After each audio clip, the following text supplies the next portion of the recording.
সুপ্রিয় শিক্ষার্থী ভাই ও বোনেরা, আসসালামু আলাইকুম।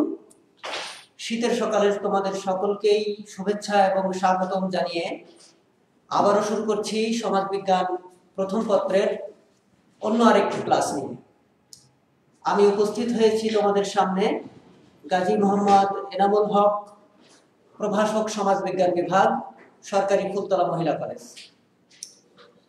তোমরা নিশ্চয়ই ভালো রয়েছো শীতের এই সকালে, এবং করোনার যে দ্বিতীয় ঢেউ, এই দ্বিতীয় ঢেউকে মোকাবেলা করবার জন্য তোমরা নিশ্চয়ই সতর্ক রয়েছো, সতর্ক থাকবে, নিজেদেরকে হেফাজত করবার চেষ্টা করবে, বাবা মায়ের যত্ন নেবে। আজকে আমি তোমাদের সামনে সমাজবিজ্ঞান প্রথম পত্রের তৃতীয় অধ্যায়ের ক্লাস নিয়ে হাজির হয়েছি। আজকে তোমাদের সামনে আমি আলোচনা করব সমাজবিজ্ঞানীদের মতবাদ এবং অবদান, এই বিষয়ে আলোচনা করব। তোমরা ইতোমধ্যেই অবগত হয়েছ সমাজবিজ্ঞানের জনক হচ্ছেন সমাজবিজ্ঞানী অগাস্ট কোত। তোমাদের নিশ্চয়ই মনে আছে যে সমাজবিজ্ঞানের জনক হচ্ছে অগাস্ট কোত। আমি তোমাদেরকে একটু লিখে সহায়তা করি। অগাস্ট কোত, AUGUSTE কোত, COMTE, অগাস্ট কোত। তোমাদের মনে রাখতে হবে এটা কিন্তু আগস্ট কোত না, তোমাদের মনে রাখতে হবে এটা অগাস্ট কোত। বানানটি একটু জটিল রয়েছে, তোমরা বই দেখে নেবে, আশা রাখি শুধরে যাবে। তো সমাজবিজ্ঞানী অগাস্ট কোত হচ্ছেন সমাজবিজ্ঞানের জনক, তবে দ্বিতীয় স্তরের জনক এবং বর্তমান জনক। সর্বপ্রথম জনক ছিলেন সমাজবিজ্ঞানী ইবনে খালদুন, যাকে আমরা দার্শনিক হিসাবে স্বীকৃতি দিয়ে থাকি, সমাজ প্রদর্শক হিসাবে স্বীকৃতি দিয়ে থাকি। তবে বর্তমানে আমরা যেটা স্বীকৃতি বা আমাদের অভিজ্ঞ মহল স্বীকৃতি প্রদান করেছেন সমাজবিজ্ঞানী অগাস্ট কোত। তো এই সমাজবিজ্ঞানী অগাস্ট কোতের যে অবদান, এই অবদানের উপরই আজকের এই আলোচনা আমি করব। সমাজবিজ্ঞানী অগাস্ট কোত 1798 খ্রিস্টাব্দে, 1798 সালে 1798 সালে ফ্রান্সের মন্টেপেলিয়ার নামক স্থানে জন্মগ্রহণ করেন। ফ্রান্সের মন্টেপেলিয়ার নামক স্থানে 1798 সালে জন্মগ্রহণ করেন। এই যে সাল, এই সালটি তোমাদের একটু মনে রাখতে হবে। যদিও সমাজবিজ্ঞানের মধ্যে অতি বেশি সালের প্রাদুর্ভাব নাই, তারপরেও কিছু কিছু বিষয়ে সাল মুখস্থ করবার প্রয়োজন রয়েছে। তার মধ্যে অন্যতম গুরুত্বপূর্ণ একটি সাল হচ্ছে অগাস্ট কোতের জন্ম সাল, সেটি হলো 1798 সাল। এই 1798 সালে জন্মগ্রহণ করবার পর আসলে এই অগাস্ট কোত ছিলেন একটু দুর্বল প্রকৃতির শিশু, যার কারণে তিনি স্কুলে গিয়েছিলেনও অনেক দেরিতে স্কুলে গিয়েছিলেন। তো স্কুলে যাবার পর তারপর কিন্তু আস্তে আস্তে তার মানসিক যে বিকাশ, মানসিক যে চঞ্চলতা, পড়াশোনার প্রতি যে আগ্রহ, দার্শনিক যে চিন্তা চেতনা, ধীরে ধীরে এই চিন্তা চেতনার বিকাশ ঘটতে থাকে। সমাজবিজ্ঞানী অগাস্ট কোতের শিক্ষাগুরু ছিলেন একজন, তিনি হলেন সেন্ট সাইমন। তোমরা হয়তো গল্প শুনেছ বিভিন্ন সময়ে যে পূর্বে যারা অনেক বড় বড় পর্যায়ে গিয়েছে, অনেক দার্শনিক যারা, অনেক পণ্ডিত ব্যক্তি যারা, অনেক অভিজ্ঞ ব্যক্তি যারা, তারা কিন্তু আসলে স্কুল কলেজে গিয়েছে, তবে তাদের কিন্তু শিক্ষা গুরু থাকতো। কোনো একজন গুরুর মাধ্যমে তারা শিক্ষা বা দীক্ষা গ্রহণ করতেন, তার বাড়িতে থাকতেন, তার কাপড় চোপড় পরিষ্কার করতেন, তাকে সেবা যত্ন করতেন। এই সমস্ত কার্যক্রমের মাধ্যমে তারা কিন্তু এই শিক্ষা গুরুর খুব নৈকট্য লাভ করবার চেষ্টা করত এবং তাদের আশীর্বাদ পুষ্ট হবার চেষ্টা করত। ঠিক তেমনি ভাবে সমাজবিজ্ঞানী অগাস্ট কোতও এই সেন্ট সাইমনের অধীনে ছিলেন 6 বছর। সেন্ট সাইমন, শিক্ষাগুরুর নাম হচ্ছে সেন্ট সাইমন। সেন্ট সাইমন, তার অধীনে তিনি দীর্ঘ 6 বছর শিক্ষানবিশ হিসাবে কাজ করেন। কিন্তু যাহা পরবর্তীতে তার সাথে হয়তো কিছু মতবিরোধের কারণে দুজনে বিচ্ছিন্ন হয়ে যান একে অপর থেকে। তো এই সমাজবিজ্ঞানী অগাস্ট কোতের কিছু উল্লেখযোগ্য গ্রন্থ সম্পর্কে আমাদের জানা প্রয়োজন, অন্তত নামটা প্রয়োজন। সেটি হলো সোশ্যাল ফিজিক্স। আমি তোমাদেরকে বোর্ডে লিখে একটু সহায়তা করি।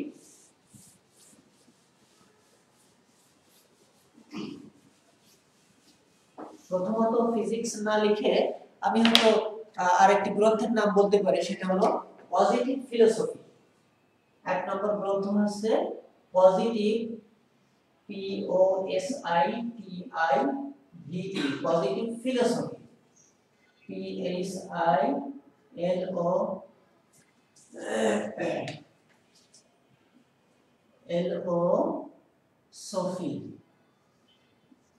Positive philosophy. এটা হচ্ছে একটি বই। আর একটি বই হচ্ছে a system of positive polity. A system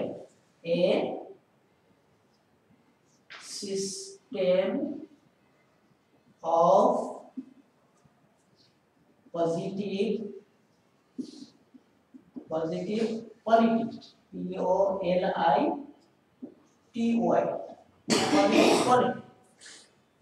এই দুখানা যে গ্রন্থ অত্যন্ত গুরুত্বপূর্ণ এবং বেশ বিখ্যাত গ্রন্থ।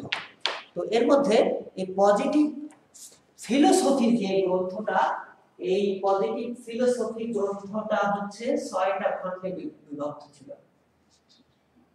6টি খণ্ড। আমি তোমাদেরকে সংক্ষেপে লিখে সহায়তা করছি।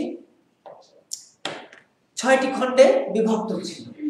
এই যে পজিটিভ ফিলোসফি, এই পজিটিভ ফিলোসফির মধ্যেই কিন্তু একটি নতুন নামের আবির্ভাব ঘটে।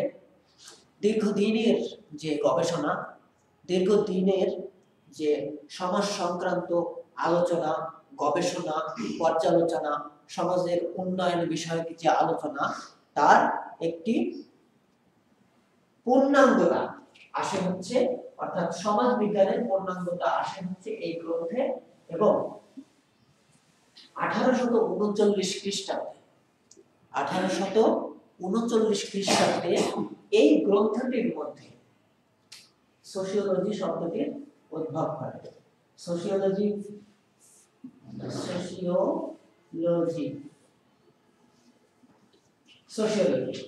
অর্থাৎ আজকের যে সমাজ বিজ্ঞান, আমি বলেছি যে সমাজ বিজ্ঞান কিন্তু আলাদা কোনো বিষয় নাই। সমাজ বিজ্ঞান, দেখো আমি এখানে যে লিখেছি যে সমাজ বিজ্ঞান, সমাজ বিজ্ঞান কিন্তু সমাজ আলাদা কোনো শব্দ নয়, আবার বিজ্ঞানও আলাদা কোনো শব্দ নয়। দুইটা শব্দ কিন্তু একসাথে মিলেছে। তাহলে আমরা বিভিন্ন সময় শুনে থাকি যে সোশ্যাল সায়েন্স, আসলে এটা কিন্তু সমাজ বিজ্ঞান নয়। এটা সম্পূর্ণ ভ্রান্ত এবং ভুল কথা। সমাজ বিজ্ঞান হচ্ছে, যেহেতু সমাজকে নিয়ে আলোচনা করে, সমাজকে নিয়ে গবেষণা করে, সেই গবেষণার ফলই এই পজিটিভ ফিলোসফি নামক গ্রন্থের যে 6টি খণ্ড, এই 6টি খণ্ডে 1839 খ্রিস্টাব্দে এসে 1839 খ্রিস্টাব্দে এসে এই সোশিওলজি শব্দকে উদ্ভব ঘটানো হচ্ছে। যেহেতু ওই যে বলেছি যে একটি শব্দ, দেখো সোশিওলজি কিন্তু আলাদা কোনো শব্দ নয়, একটি শব্দ। হ্যাঁ, তো এই আলাদা শব্দ যেহেতু নয়, একটি শব্দের মধ্যেই আমাদেরকে ওই বাংলায় লিখতে গেলেও সেইভাবেই লিখতে হবে, একসাথে লিখতে হবে। যদি আলাদা আলাদা লেখো তাহলে কিন্তু এটা তোমাদের ভুল হয়ে যাবে। তো এ ব্যাপারে তোমরা সজাগ বা সতর্ক থাকবে আশা রাখি। তো আমরা পরবর্তী সামনের দিকে এগোই। যে এই সমাজবিজ্ঞানী অগাস্ট কোত সামাজিক প্রপঞ্চ সমূহ কি, সমাজের যে বিভিন্ন প্রপঞ্চ রয়েছে, সামাজিক প্রপঞ্চ সমূহকে মোট দুইটি দৃষ্টিকোণ থেকে দেখেছেন। দুইটি দৃষ্টিকোণ থেকে দেখেছেন। একটি হলো সোশ্যাল স্ট্যাটিক্স, আরেকটা হচ্ছে social dynamics. Social statics and social dynamics. আমি লিখে তোমাদেরকে একটু সহযোগিতা করি। সোশ্যাল স্ট্যাটিক্স,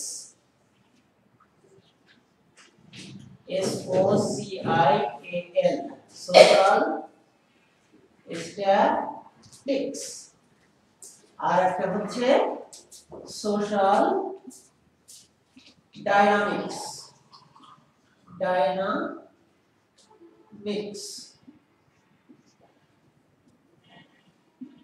তাহলে সমাজ বিজ্ঞানী অগাস্ট কোত সামাজিক যে সমস্ত প্রপঞ্চ রয়েছে, এই সামাজিক প্রপঞ্চ সমূহকে সর্বমোট দুইটি দৃষ্টিকোণ থেকে দেখেছেন।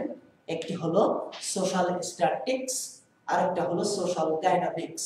এখন এটা তো ইংরেজি শব্দ, আমরা তো আসলে ইংরেজির পণ্ডিত, কিছুই বুঝি না।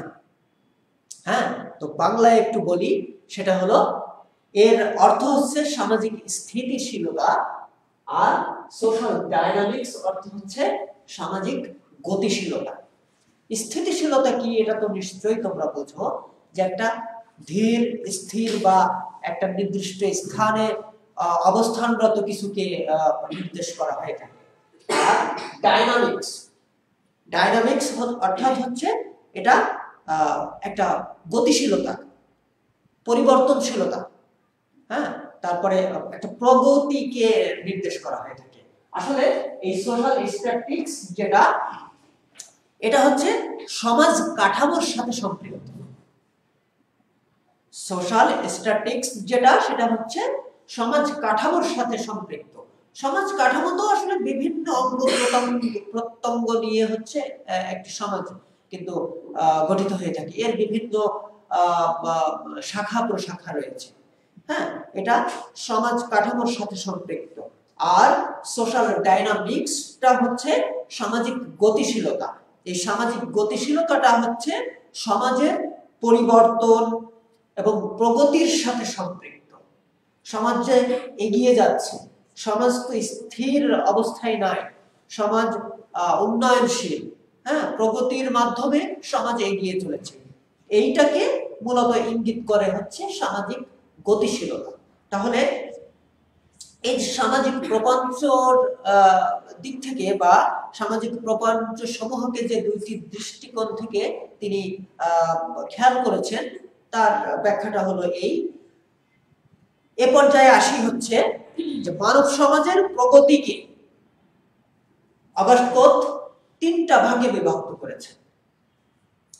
মানব সমাজের প্রগতিকে সমাজবিজ্ঞানী অগাস্ট কোত তিনটি স্তরে বিভক্ত করেছেন। তাহলে সেই তিনটি স্তর কি কি, আমি আরেকটু তোমাদেরকে বোর্ডে সহযোগিতা করি।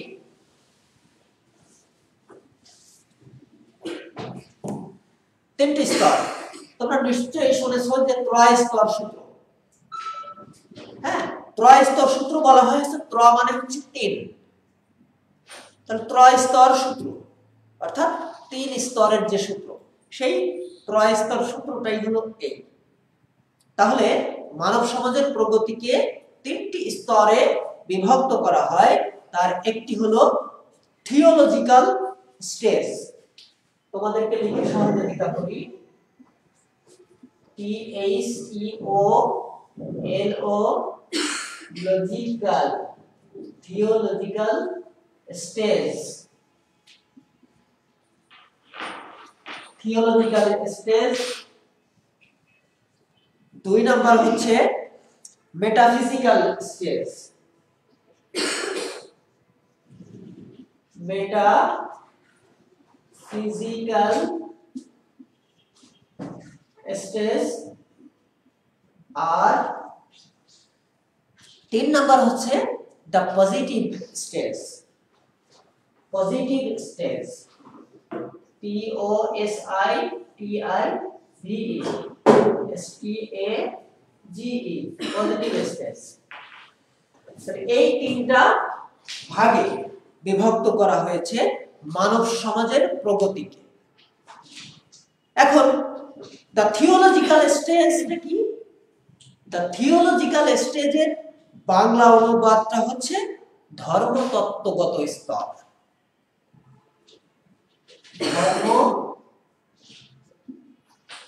তত্ত্বগত স্তর। আর মেটাফিজিক্যাল স্টেজ হচ্ছে অধিবিদ্যাগত স্তর। অধিবিদ্যাগত স্তর।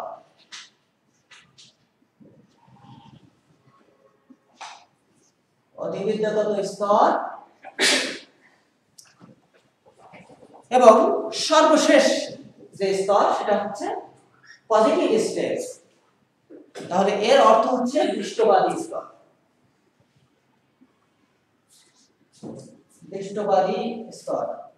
এই দৃষ্টবাদী স্তরকে তোমরা খেয়াল রাখবে, অনেকেই তোমরা খাতায় লেখো দৃষ্টিবাদী স্তর। এটা কি দৃষ্টিবাদী স্তর নয়, দৃষ্টবাদী স্তর। তো তোমাদের নিশ্চয়ই অনেকটা দাঁত ভাঙা মতন অবস্থা হয়ে গেছে আমার মনে হয়, কিন্তু আসলে দাঁত ভাঙার মতন কিছুই নয়। যেহেতু ইংরেজিতে আমরা একটু দুর্বল, সেই কারণেই হয়তো তোমাদের মনে হচ্ছে যে এ আবার কোন জায়গায় এলাম। ঠিক তা নয়, আমি তোমাদেরকে বুঝিয়ে দিলে তোমরা সুন্দরভাবেই বুঝতে পারবে এবং জলের মতো নয়, পানির মতন তোমরা বা তার থেকে সহজ আকারে বুঝতে পারবে যে আমি কি বোঝাতে চেয়েছি। তাহলে এবার আমরা আবারও ভনিতায় না যে আলোচনায় আসি। সর্বপ্রথম থিওলজিক্যাল স্টেজ, ধর্মতত্ত্বগত স্তর। তোমরা খুব সহজেই অনুধাবন করতে পারবে যে এই থিওলজিক্যাল স্টেজ বা ধর্মতত্ত্বগত স্তর বোঝায় হচ্ছে এক কথায় আদিম যুগকে বোঝায়। এক কথায় আদিম যুগকে ধর্মতত্ত্বগত স্তর বলা হয়ে থাকে। এবার নিশ্চয়ই তোমরা একটু আলোর মুখ দেখেছো, তাই না বন্ধুরা? আমার মনে হয় আলোর মুখ দেখেছো যে আদিম যুগ কেমন ছিল। এবার তুমি সেই রূপকথার কাহিনীর মতোই কল্পনা করতে থাকো যে আদিম যুগ কেমন ছিল। সেই সময়ে মানুষের তেমন কোনো জ্ঞান গরিমা ছিল না, মানুষের কোনো বিদ্যা ছিল না, মানুষ যেমন খুশি তেমন চলতো, অনেকটা ছন্ন ছাড়ার মতো মানুষ জীবন অতিবাহিত করত। এবং এই যুগে ধর্মের কিন্তু একটা প্রভাব ছিল। আসলে তখন যেহেতু মানুষ তেমন কোনো জ্ঞান গরিমার অধিকারী ছিল না, সেই কারণে তারা অনেকটা ভাবাবেগের মধ্যে আচ্ছন্ন থাকত, ছন্ন ছাড়া জীবন অতিবাহিত করত। অতি প্রাকৃত শক্তিতে বিশ্বাস করত তারা, যে কোনো একটা অতি প্রাকৃত কি না জানি কিসের মাধ্যমে যেন সমাজ পরিচালিত হচ্ছে, বিশ্ব ব্রহ্ম পরিচালিত হচ্ছে। হঠাৎ করে যদি কোনো ঝড় আসে, বৃষ্টি আসে, তখন তারা আতঙ্কিত হতো। যখন সূর্য তাপ দিত তখন তারা আতঙ্কিত হতো। আতঙ্কিত হয়ে তারা তাকে পূজা করা শুরু করত। অর্থাৎ মানে বস্তুতে তারা বস্তুর প্রতি একটা ভক্তি করত। মনে করত যে একে যদি আমরা সেবা যত্ন না করি, তাকে যদি আমরা শ্রদ্ধা না করি, তাহলে বোধহয় আমার জন্য কোনো ক্ষতিকর কিছু হয়ে যাবে। তো আদিম যুগ সম্পর্কে অর্থাৎ থিওলজিক্যাল স্টেজ সম্পর্কে বা ধর্মতত্ত্বগত স্তর সম্পর্কে আশা রাখি তোমরা কিছুটা আলোর মুখ দেখতে পেরেছো। তারপরেও এই যে প্রথম স্তর, আমি আবারও আরেকটু সংক্ষেপে বলি, প্রয়োজনে তোমাদেরকে একটু লিখেও সহযোগিতা করি।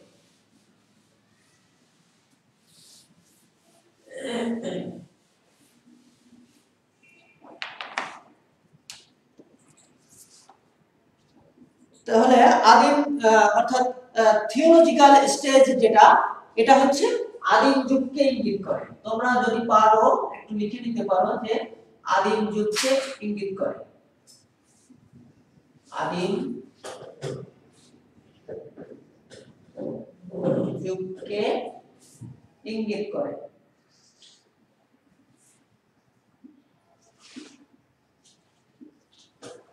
আদিম যুগকে ইঙ্গিত করে। আদিম যুগকে ইঙ্গিত করে। তারপরে আমি যদি আরেকটু ভেঙে দেই তোমাদেরকে, যে এই যুগে ধর্মীয় প্রভাব বিদ্যমান ছিল। ধর্মীয় প্রভাব ছিল। ধর্মীয় প্রভাব ছিল। 3 নম্বরে আমি দিতে পারি যে নৈতিক কোনো জ্ঞান ছিল না। মানুষের নৈতিক জ্ঞান ছিল না।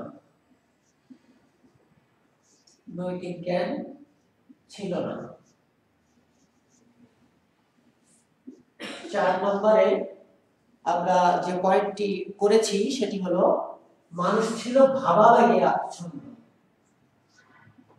ভাবাবেগে আচ্ছন্ন। ভাবাবেগে আচ্ছন্ন। তারপরে 5 নম্বর পয়েন্টে আমরা আসতে পারি হচ্ছে ছন্ন ছাড়া জীবন। আসলে মানুষের তখন কোনো ঘর ছিল না, সংসার ছিল না, যেখানে রাত সেখানে কাঠ, সেরকম একটা পরিবেশ সেই সময় বিদ্যমান ছিল। যার কারণে আমরা পয়েন্ট আকারে আনতে পারি যে ছন্ন ছাড়া জীবন ছিল। ছন্ন ছাড়া জীবন যাপন। ছন্ন ছাড়া জীবন যাপন। তোমরা আশা রাখি এই পয়েন্টগুলো লিখে রেখেছো, তাহলে কিন্তু তোমাদের জন্য বুঝতে খুবই সহজ হবে। ছন্ন ছাড়া জীবন। তো ছন্ন ছাড়া জীবন যখন করতো তারা, আর একটা কি করতো, সব থেকে বড় যে পয়েন্ট, এই সময় যেহেতু ধর্মীয় ভাবাবেগটা ছিল তাদের, সেই জন্য আমরা এখানে পয়েন্ট আকারে আনতে পারি যে অতি প্রাকৃত শক্তিতে বিশ্বাস করত। অতি প্রাকৃত শক্তি। অতি প্রাকৃত মানে কি? অজানা কোনো শক্তিকে, কোনো অজানা শক্তিতে তারা বিশ্বাস করে। অতি প্রাকৃত, অতি প্রাকৃত শক্তিতে বিশ্বাস।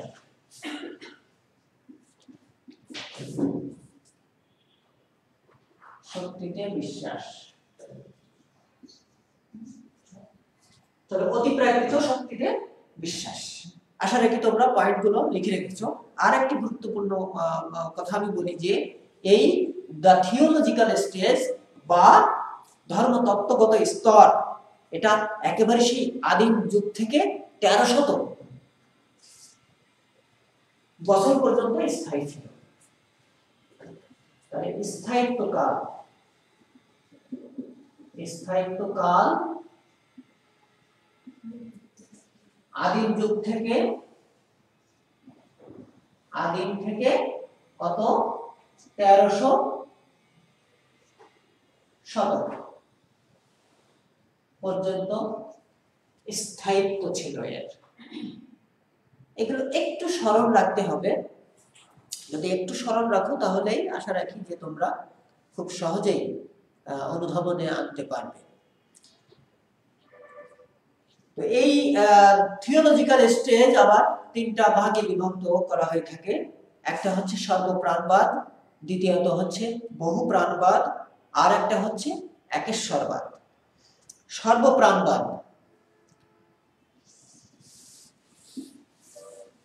সর্বপ্রাণবাদ প্রথম যে স্তরটা, অর্থাৎ ধর্মতত্ত্বগত স্তর, যেটা ওই ধর্মতত্ত্বগত স্তরকে সর্বমোট 3টা ভাগে বিভক্ত করেছেন সমাজবিজ্ঞানী অগাস্ট কোত। তার প্রথম ভাগটা হচ্ছে সর্বপ্রাণবাদ। সর্বপ্রাণবাদ। দ্বিতীয়টা হচ্ছে বহু দেববাদ, বহু দেববাদ আর একেশ্বরবাদ, একেশ্বরবাদ।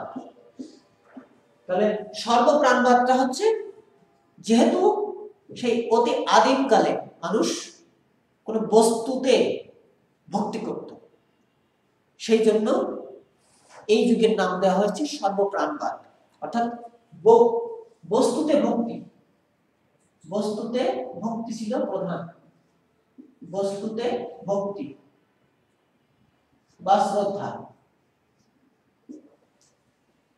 আর বহুদেববাদটা কি তোমরা নিশ্চয়ই বুঝতে পারছো যে বহু দেববাদ, বহু মানে অনেক, দেববাদ মানে আসলে এই সময়ে এই স্তর, এই তিনটা স্তরের দ্বিতীয় যে স্তর, এই দ্বিতীয় স্তরে এসে মানুষ মনে করত যে বহু কাল্পনিক দেবতা দ্বারা বিশ্ব ব্রহ্মাণ্ড পরিচালিত হচ্ছে, বহু দেবতার দ্বারা, এবং এই দেবতা হচ্ছে কাল্পনিক দেবতার দ্বারা, বহু কাল্পনিক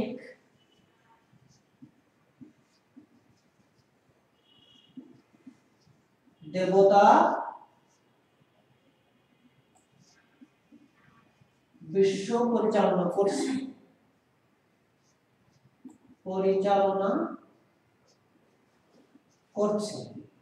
এইরকম একটা ধারণা তাদের এই সময় জন্ম দেয়।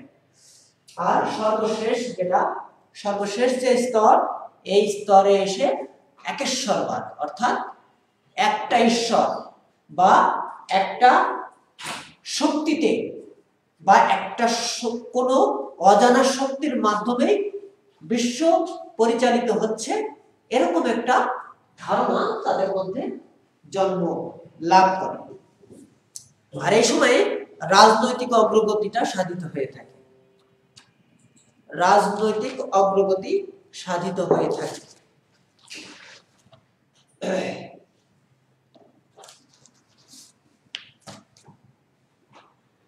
এ পর্যায়ে আমরা দ্বিতীয় স্তর সম্পর্কে আলোচনা করব।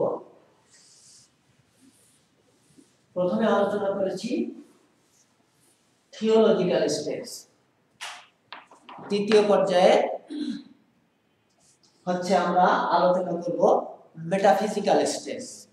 তো যেহেতু আজকে সময়ের সংক্ষেপ, সেই কারণেই আমি হয়তো খুব বেশিক্ষণ আলোচনা করব না, তারপরেও যতটুকু সম্ভব আলোচনা করবার চেষ্টা করি।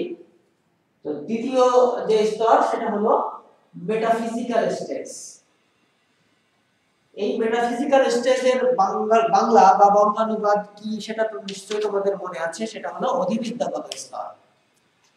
প্রথম যে স্তরটা ছিল সেটা হলো একেবারে আদিম যুগ, দ্বিতীয় স্তরে এসে এটাকে অধিবিদ্যাগত স্তর বলা হচ্ছে। আসলে এই সময় মানুষের ধ্যান ধারণা চিন্তা চেতনা কিছুটা বিকাশ ঘটে, এবং দার্শনিক যে চিন্তা চেতনা, এই দার্শনিক চিন্তা চেতনার বিকাশ কিছুটা ঘটতে থাকে।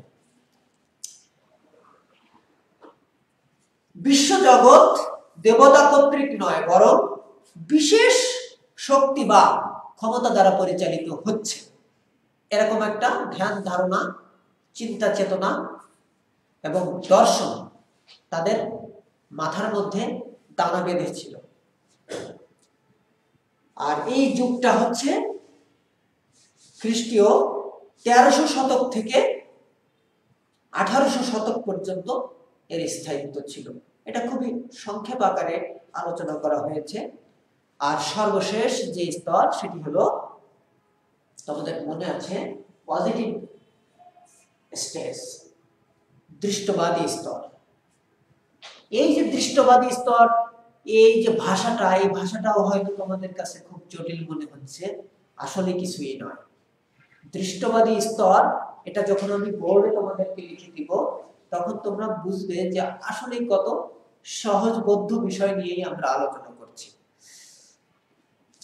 তাহলে সমাজবিজ্ঞানী অগাস্ট কোত সমাজ বিকাশের, সমাজের প্রগতির যে তিনটা স্তরকে স্তরায়ন করেছেন, তার সর্বশেষ যে স্তর, সেই স্তরের নামটা হচ্ছে দৃষ্টবাদী স্তর। এখন তোমরা একটু কল্পনা করে দেখো যে সর্বশেষ স্তরটা কি হতে পারে। প্রথম যুগটা তো আলোচনা করলাম হচ্ছে আদিম যুগ, তাহলে ওটা গেল পৃথিবী সৃষ্টির প্রথম দিকের কথা। দ্বিতীয় পর্যায়ে মধ্যম যুগ, তাহলে সর্বশেষ পর্যায়ে কি হতে পারে, এটা কি আমরা একটু অনুধাবন করতে পারি না? নিশ্চয়ই আমরা অনুধাবন করতে পারবো যে এই দৃষ্টবাদী স্তর বা দৃষ্টবাদী যে যুগ, এই যুগকে বলা হচ্ছে আধুনিক যুগ। বর্তমান যে যুগ, এই বর্তমান যুগকে এখানে ইঙ্গিত করা হয়ে থাকে। তো এটাকে আমি তোমাদের কাছে সহজবোধ্য করবার জন্য এই দৃষ্টবাদী স্তরকে, যাতে তোমরা খুব সহজে বুঝতে পারো, সেই জন্য আমি বোর্ডে লিখে তোমাদেরকে সহযোগিতা করছি। দৃষ্টবাদী স্তর, এই দৃষ্টবাদী স্তরের অনেকগুলো নাম, তুমি যেভাবেই বুঝবে, প্রশ্নে যেভাবে আসবে, অন্য নামে আসলেও তোমাকে বুঝে নিতে হবে যে এটা কাকে ইঙ্গিত করা হয়েছে। তাহলে এই দৃষ্টবাদী স্তরকে বলা হচ্ছে, এটাকে বলা হয় লৌহ যুগ। তোমরা নিশ্চয়ই এবার আলোর মুখ দেখতে পাচ্ছ। লৌহ যুগ, লৌহ যুগের নাম শুনেছো না তোমরা? নিশ্চয়ই শুনেছো সবাই। আধুনিক যুগের নাম শুনেছো না? আধুনিক যুগে তো আমরা বসবাস করছি, তাহলে শুনবো না কেন? তাহলে আধুনিক যুগ। তারপর কি? শিল্প যুগ, শিল্প যুগ, শিল্প যুগ। আরো বলতে পারি বর্তমান যুগ।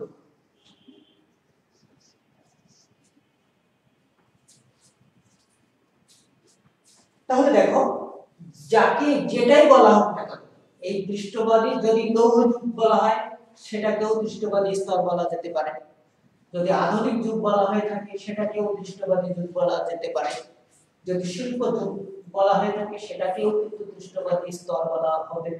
আবার বর্তমান যুগকে যদি বলা হয়ে থাকে বা প্রশ্নে যদি বর্তমান যুগের কথা থাকে, তাহলে সেটাকেও কিন্তু আমরা দৃষ্টবাদী স্তর হিসাবে সাব্যস্ত করব, কারণ দৃষ্টবাদী স্তরের অপার নাম হচ্ছে এতগুলা। এখন যে যেভাবে বলে থাকে, এক একজনের ভাষা যেহেতু এক এক রকম, আমরা বাংলায় বা বাংলা ভাষায় কথা বলি, আমরা হয়তো একভাবে বলবো, ইংরেজিতে যারা কথা বলে তারা হয়তো এটাকে ওই পজিটিভ স্টেজ বলছে, হ্যাঁ, আবার আরবিতে যখন কথা বলবে তখন হয়তো তারা আরেকটি নাম দিবে। এভাবে এক একটি নাম এক এক সময় এসছে। তো যেটাই আসুক না কেন, মোটামুটি কথা এই দৃষ্টবাদী স্তরকে আমরা এই চারটা মোটামুটি আধুনিক যুগকে তোমরা বুঝে নেবে। লৌহ যুগ, আধুনিক যুগ, শিল্প যুগ, বর্তমান যুগ, যেটাকেই বলো না কেন সেটাকেই সঠিক হবে।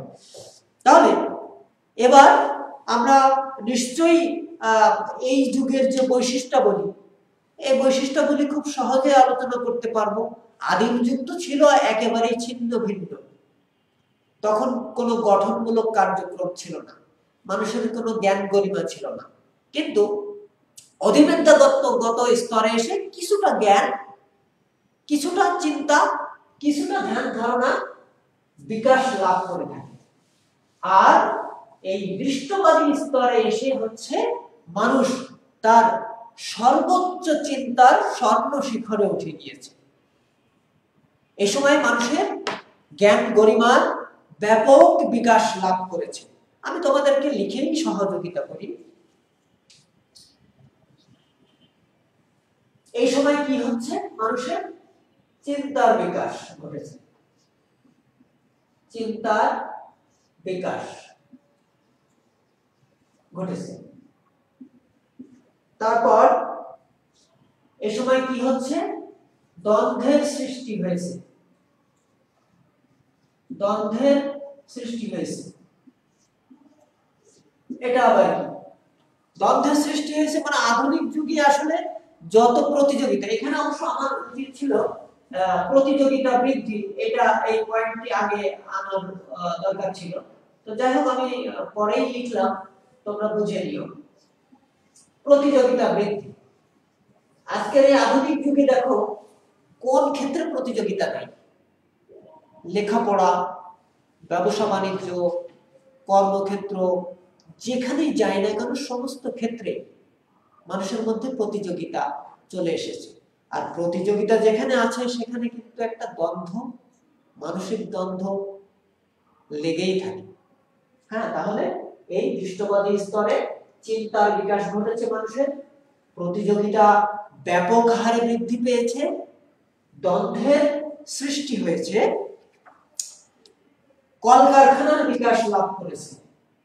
কলকারখানার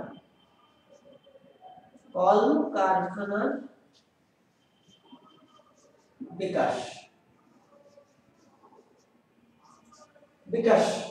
ঘটেছে। সেই জন্যই তো আমরা বলছি এটাকে শিল্পযুগ। তারপর যোগাযোগ ব্যবস্থার উন্নয়ন ঘটেছে। যোগাযোগ ব্যবস্থার উন্নয়ন, এটা কি মেলে না আমাদের আজকের এই আধুনিক সমাজের সাথে? গ্রামগঞ্জ যেখানে যে কোনেই যাই না কেন আমরা কিন্তু দেখতে পাবো যে যোগাযোগ ব্যবস্থার উন্নয়ন ঘটেছে। আর এটা তো আধুনিক সমাজেরই ছোঁয়া। রাস্তাঘাট উন্নয়ন ঘটেছে, মানুষের রুচির বিকাশ ঘটেছে। আগে শুনেছি আমাদের বাবা বা দাদা বা চাচা বা দাদি, তাদের কাছ থেকে গল্প শুনেছি যে তারা সকালে খেত কি? পান্তা ভাত, ফেনা ভাত, কখনো দিনে একবার খেত। সকালে খেয়েছে তো আর খেয়েছে সন্ধ্যায়। এখন যদি আমরা হিসাব করি, যত দরিদ্র ফ্যামিলি হোক না কেন, মানুষের রুচির কিন্তু ব্যাপক বিকাশ ঘটেছে। এখন আর মানুষ সেই পচা ভাত খেতে চায় না, রুচিতে পরিবর্তন এসেছে। রাস্তাঘাট উন্নয়নের কথা বলেছি, বিজ্ঞানের ব্যাপক প্রসার ঘটেছে। বিজ্ঞান আজ কোথায় গিয়েছে তোমরা একটু ভেবে দেখো, যে বিজ্ঞান আজ কোন স্তরে পৌঁছে গিয়েছে। তাহলে এই যে বিজ্ঞান মানসিকতার বিকাশ, সেটা হলো এই যুগেরই অবদান, এই যুগেই ঘটেছে। কৃষিতে উন্নয়ন ঘটেছে। কৃষিতে যদি একটু খেয়াল করে দেখো, যে সমস্ত ক্ষেত্রে কৃষিতে মানে আগে যেভাবে সে পূর্বে আজ থেকে 20-25 বছর আগে যেরকম ছিল সেরকম অবস্থা নাই। কৃষিতেও উন্নয়ন ঘটেছে, যন্ত্রপাতির আধিক্যতা এসেছে, পোশাক পরিচ্ছদের উন্নয়ন ঘটেছে, খাদ্যাভ্যাসে বদল ঘটেছে, পুঁজিবাদের বিকাশ ঘটেছে। পুঁজি, মানুষ যে যেমনি ভাবে পারছে সে তেমনি ভাবে তার পকেট ভরার চেষ্টা করছে। বাজার সম্প্রসারণ, বাজারের ব্যাপক বিকাশ সাধন হয়েছে। আর সর্বোপরি হচ্ছে বিশ্বায়নের যুগ, হচ্ছে বর্তমান যুগ। নারীর অধিকার প্রতিষ্ঠা হয়েছে। তাহলে আমরা যদি হিসাব করি যে এই দৃষ্টবাদী স্তরে কি হচ্ছে, আমাদের যে খাদ্য, বস্ত্র, বাসস্থান, শিক্ষা, চিকিৎসা, সমস্ত ক্ষেত্রেই ব্যাপক উন্নয়ন এবং প্রসার ঘটেছে। তো এটা হচ্ছে দৃষ্টবাদী বা সর্বশেষ স্তর। তো আশা রাখি দীর্ঘক্ষণের এই ক্লাস তোমরা খুব সহজেই উপভোগ করতে পেরেছো এবং বুঝতে পেরেছো। আগামী দিনে তোমাদের সামনে আমি আবারও নতুন কোনো ক্লাস নিয়ে উপস্থিত হব। সেদিন পর্যন্ত সকলেই সুস্থ থাকো, আমার জন্য দোয়া করো। আল্লাহ হাফেজ।